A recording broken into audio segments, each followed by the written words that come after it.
Harga tomat di tingkat petani anjlok. Tomat yang biasanya bisa dijual petani di kisaran harga Rp5 hingga Rp7.000 per kilogramnya, kini hanya laku Rp700 hingga Rp800 per kilogram. Tak hanya tomat, harga sejumlah komoditas pertanian lainnya juga turun. Juru Widiarte, petani Desa Songan, Kintamani, mengungkapkan anjloknya harga tomat terjadi sejak sebulan lalu. Dengan harga Rp800 per kilogram, petani rugi total. Harga cabai merah besar juga dikatakan turun.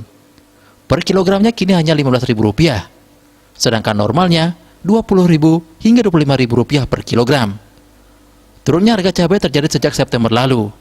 Namun demikian, menurutnya harga cabai sekarang masih lebih baik dari sebelumnya. Harga sayur mayur juga disebutnya murah, seperti labu siam, satu kresek merah hanya Rp15.000.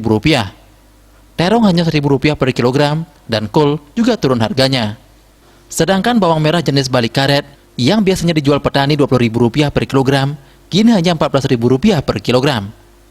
Menurut Widiarte, turunnya harga sejumlah komoditi pertanian saat ini terjadi karena dampak daya beli masyarakat menurun. Di sisi lain juga karena banyak hasil pertanian dari luar masuk ke Bali.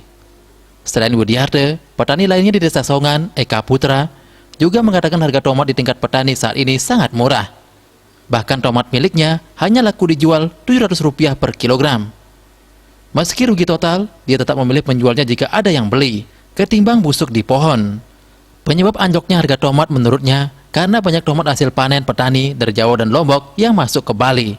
Dayu Swasrina, Bali Post melaporkan.